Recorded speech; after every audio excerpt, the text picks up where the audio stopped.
Everybody, welcome back to another episode of Shifty's 49ers Talk. In this video, it is my fourth and final video on my 20 most valuable 49er players headed into the 2022 season. So if you want to see my list for the top guys from 20 through 6, I have that in the description. What I'm also going to do is I'm going to have a little separated, and then I'll actually have my top 5 in the description as well.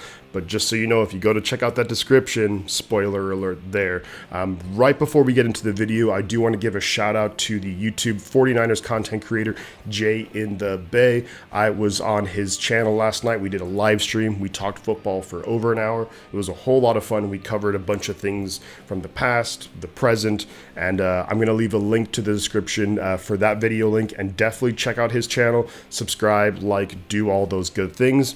But now back to the video, my top 5 most valuable 49ers for this season. Coming in at number 5 is going to be defensive tackle Arik Armstead. So with Armstead, I'm amazed at how underrated he really is.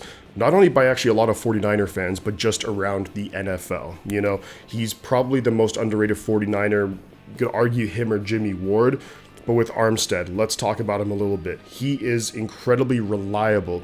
What I mean by that is the last 4 years, he's played more than 70% of the defensive snaps. He hasn't missed a game since 2017. Arik Armstead has been out there for every single game. But not only is he out there, he's playing really, really well. Now, I think we saw towards the end of last year, he moved to his more natural position and a better position for his skill set, which is more kicking inside. I was never the biggest fan of having him on the edge, although I understood the reasoning for it. But having him inside, we saw what he did, especially in the playoffs. And in general, Armstead in his career, 6 playoff games, 5 sacks. So he really does step up on the biggest stages, and I think we just saw how effective he can be towards the end of last year when he was really able to work inside, and with his power, his size, his speed, that he can really beat those centers and guards.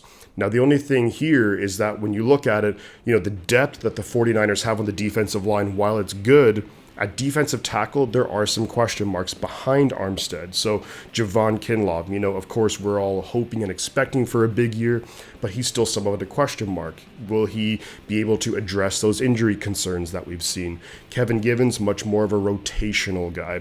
Same thing could be said for Hassan Ridgeway, solid, but definitely, I don't think starting capabilities yet, at least. Then we have Maurice Hurst Jr. Looked great in training camp last year, but then he got hurt, so major question mark there. Last year we had DJ Jones. He's now in Denver, so these other guys are going to have to step up, but I think it just increases Armstead's value because there's so many question marks behind what he can do. So really excited to see what he does this coming season, and I think a full year playing inside, he's just going to be awesome. Coming in at number 4 is going to be the people's tight end. That is, of course, George Kittle. Now, George Kittle, he's one of those guys where Pro Football Focus loves him. 91 rating last year.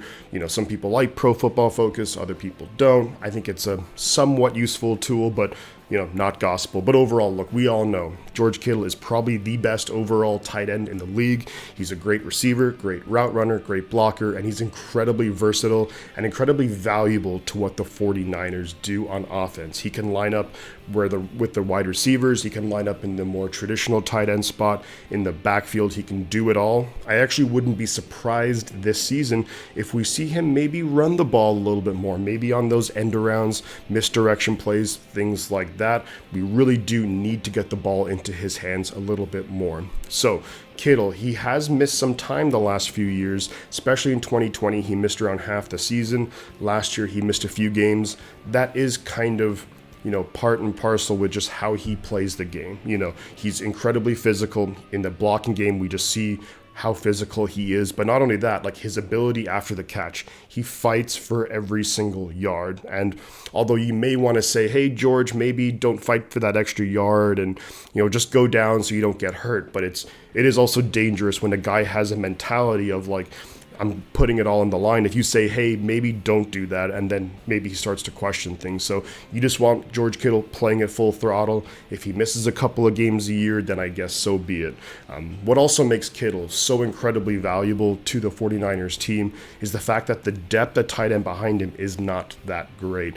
You look at Ross Dwelley, Charlie Werner, we signed Tyler Kroft, Troy Fumagalli, Jordan Matthews, these are guys who really shouldn't be out there too often, So George Kittle is so valuable to what the Niners do on offense. He's an incredibly talented player, and I really do hope that we see George Kittle eclipse those 1,000 receiving yards again and really cement himself as the number one tight end in football. He's super valuable to the 49ers.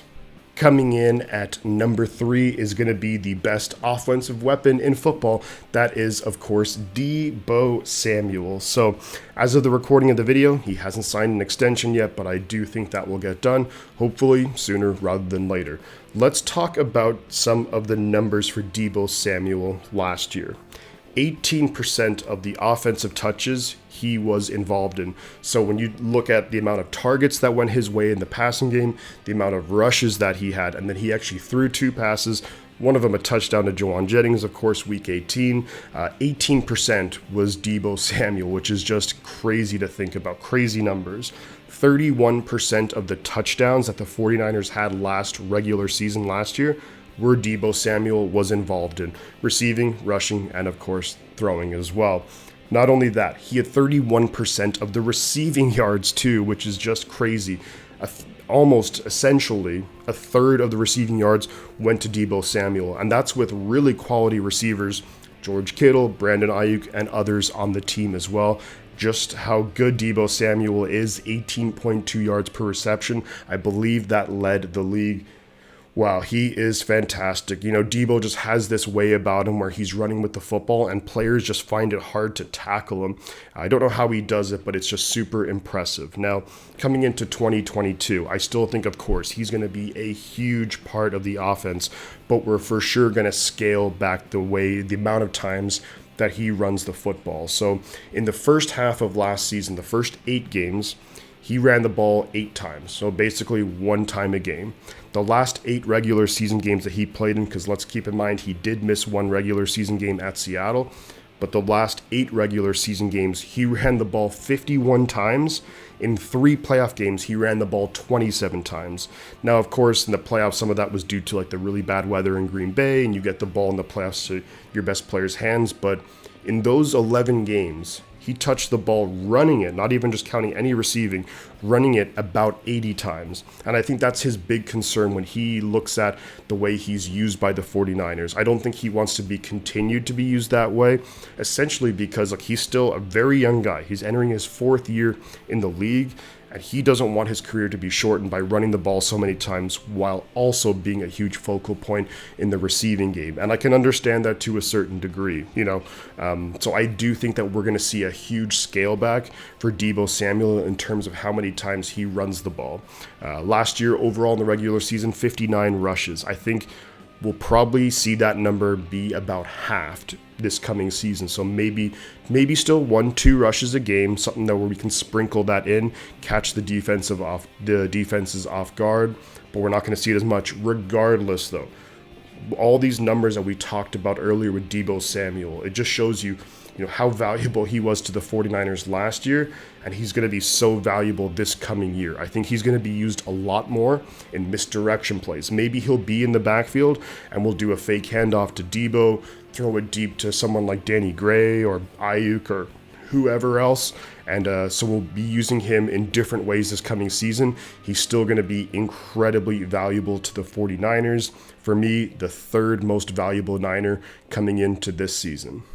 And at number 2 is going to be Nick Bosa, the fantastic edge rusher. I mean, he's an absolute star in this league. We look at what he did last year, 15.5 sacks, 21 tackles for losses, 32 quarterback hits, and only a 5% missed tackle rate, which is so huge in this defense. Well, it's huge in any defense, but particularly a defense like the 49ers incorporate. Nick Bosa is fantastic. Now, one of the things that I do talk about with regards to how I value guys is we look at depth. Now, look, the 49ers for sure have really solid depth at the edge rushing position. We could name 6, possibly 7 guys, who are quality guys who at the very least could be rotational guys. So you might think, well, does that not decrease Bosa's value? To me, it doesn't at all, because you need that superstar guy. So Bosa is the guy who, on the defensive line at least, commands so much attention. You see him getting chipped by tight ends, you see him getting chipped by running backs, as well as having 1 or 2 guys blocking him. So much of the focus of opposing offenses goes to Nick Bosa, which allows the other guys to thrive. That allows Armstead to get his one-on-one matchups. It allows, Ebukam and then Kerry Hyder coming back. I'm really excited to see Hyder and Bosa play, hopefully a full season together this coming season. Bosa, his impact is immense. What he does, not only rushing the passer, and we just saw some of those numbers, they were fantastic, but also in the run game. He really does a great job setting the edge, breaking off blocks and then making tackles. Just a fantastic player. He's an absolute star. I think this year could be the year where he gets some votes for possibly Defensive Player of the Year.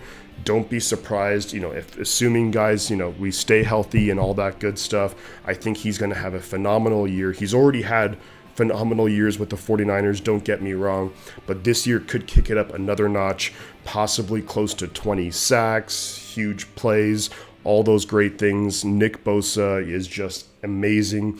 Similar to Deebo, he's about to be in line for just a massive contract, and I really can't wait to see Bosa, what he does throughout his career with the 49ers. Bosa, the second most valuable 49er coming up this season.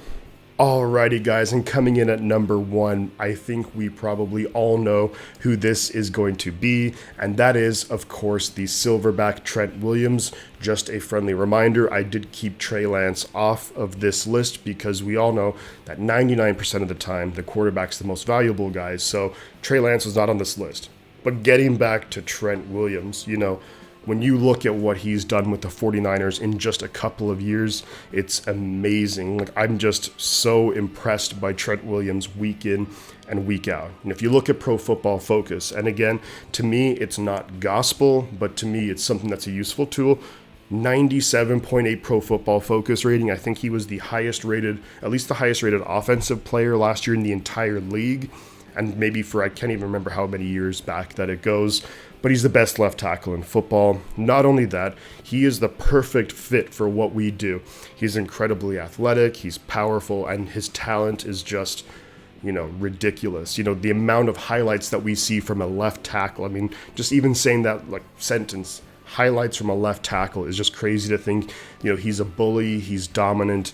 And then I love the fact that, especially in the playoffs, we saw him incorporated in being, putting Trent Williams in motion, a guy of that size, and wow, just incredible. The other thing too that I want to talk about with Trent Williams is the fact that behind him at tackle, it's a lot of question marks. I mean, look, at right tackle, McGlinchey's over there, and it seems like he's back healthy. But you have guys like behind him, Colton McKivitz, Justin School, Jalen Moore. I mean, to protect Trey Lance's blind side, it's Trent Williams, the guy that we need out there. Trent Williams is just amazing.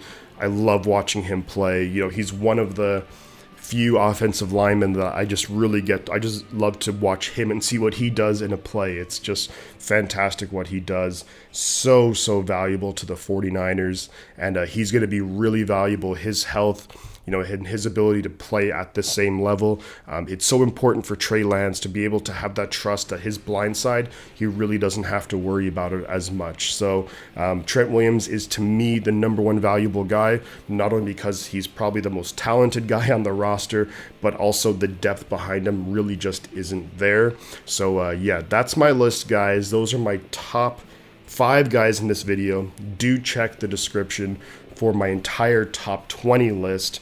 And this whole series was really, really fun. I do love reading some of the comments in there. I think some people agree with me on certain things, some people disagree, and that's what it's all about. It's all about personal opinions, you know, and really do leave some comments here in the description what you think of my top 5, because I think there could be some really good debates to be had there. Of course, like, subscribe, it really helps out the channel. And at this point, guys, you know I'm going to say 2 things. The butt counts, and I'm going to catch y'all on the flip side.